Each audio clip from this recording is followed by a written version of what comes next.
We're on to book number 6 today, and this is the book of Joshua, chapters 1 to 4.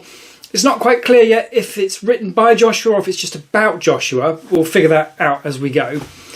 This picks up, it says 3 days after Moses has died, and Joshua's broadly inducted by God, and everybody, it sounds very agreeable. God saying that you're going to do all this stuff. He reaffirms everything he said to Moses about people going into the promised land, because they haven't gone in yet. All the leaders of the 12 tribes of Israel, they're like, yeah, great, you're the boss, we're going to do what you say, and it's all brilliant. So at least it's starting very, very nicely. It's difficult to detect if there's any significant difference in the tone of the writing. It sort of feels like it's written like the rest of the books, that slightly weird, clunky style. But now it's a different author. I sort of assumed that we'd see some change in just the manner of the writing, but we'll keep an eye on that, because I've only done 4 chapters so far today, so we'll keep going and see if that changes.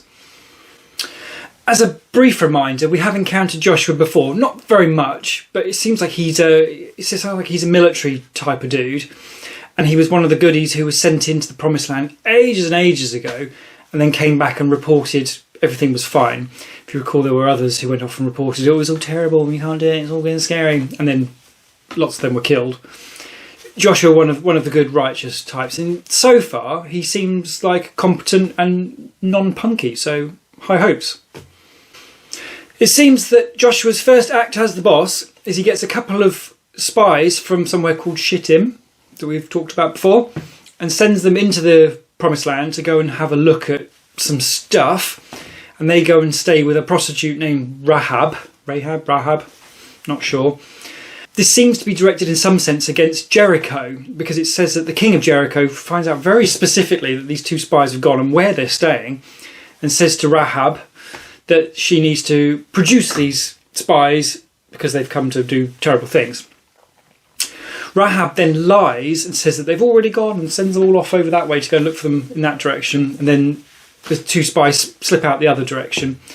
And whilst they're there, Rahab tells them that the whole of the land of, I guess, Jericho are fearful of the Israelites because they've heard about what God has done and all the rest of it, which is interesting, isn't it? So she seems to be on their side. But basically she strikes a deal saying, okay, when you come, you want to look after my family. And the 2 spies say, yep, sure, fine, just tie a red cord in your window and make sure your family's in your house, and then when we come through, we're just going to make sure we don't blow up your house or something like that. Seems reasonable. Everyone agrees anyway, and happy days, for now at least. The spies escape anyway, and they get back to Joshua, and they report that, yeah, this is brilliant, the whole of the land of Jericho and all the rest of it, they're all absolutely terrified of the Israelites, so this is great, we can go on and do our invasion. In terms of geography, the Israelites are currently camped on the east bank of the River Jordan, and the Promised Land is on the west bank of the River Jordan, so they've got to get across this thing. No bridges, apparently. But what happens, very clever, I had no idea there was a second instance of this, but they dig out the Ark of the Covenant, it goes ahead of the army, everyone has to stay 900 metres away from it. I thought that's well, Indiana Jones, it was pretty dangerous, wasn't it? And they still went much closer than that. Maybe not a documentary. And as soon as the people carrying the Ark of the Covenant set foot in the Jordan River, it suddenly bungs it up, just randomly stops. So the water stops here, the rest of it all runs down and dries out, so everyone can walk across. And it talks about a big pile of water. So it seems very much like the party of the Red Sea kind of trick.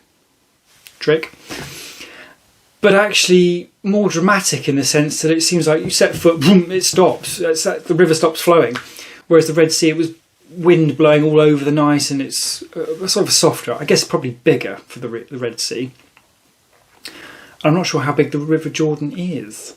I don't know if this is a narrow part or what, but either way, it sounds like a very quick set foot, Ark of Covenant makes the water stop, and the army goes across.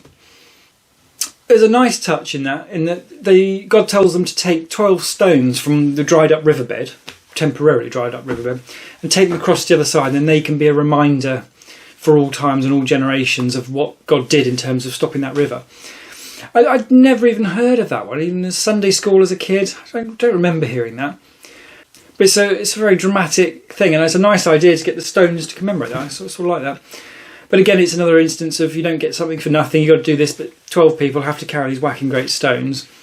And it's interesting, in the Bible it actually says the stones are still there to this day, but of course it doesn't particularly help in that not knowing when the book of Joshua was written. So I assume not there to this day, or at least no one would agree on which ones were the right stones anyway. So yeah, Joshua seems so far like a pretty cool dude, but this is an army now entering the promised land, and clearly this is going to be the start of some serious rumbling.